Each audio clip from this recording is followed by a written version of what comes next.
Alhamdulillah. Aku hanya itu permintaanku. Racun apa sih yang terdeteksi di ikan itu sampai hari ini kok kami nggak tahu? Racun apa? Suasana haru dan tegang mewarnai kunjungan Kepala Badan Gizi Nasional atau BGN, Sudaryono, di Rumah Sakit Evarina Etaham, Kabupaten Karo, Sumatera Utara, Minggu 16 Agustus 2026 kemarin. Seorang ibu tak sanggup lagi menahan jerit emosi dan kekecewaannya saat mencecar langsung orang nomor 1 di BGN tersebut terkait musibah yang menimpa buah hatinya. Dengan suara bergetar dan penuh emosi, sang ibu menuntut kejelasan mengenai dugaan zat berbahaya yang menyebabkan anaknya sakit.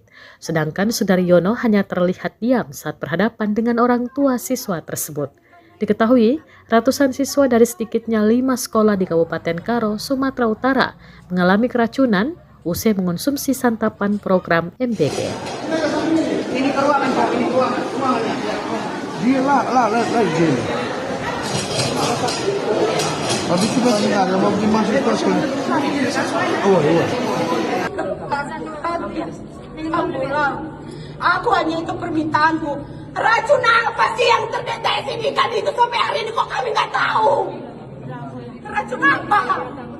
Racun apa? Ini racun sih masih ikan ini. Maka lengah sampai gundari lari hasil racunnya. Apa sih racunnya? Intinya kami dari para orang tua korban. Apa racunnya? Kai racunnya si Basai. Kami Malam sekali anak Pak. ingin cepat keluar klarifikasi atas apa penyebab anak kami. Sebab kami satu malam di rumah sakit.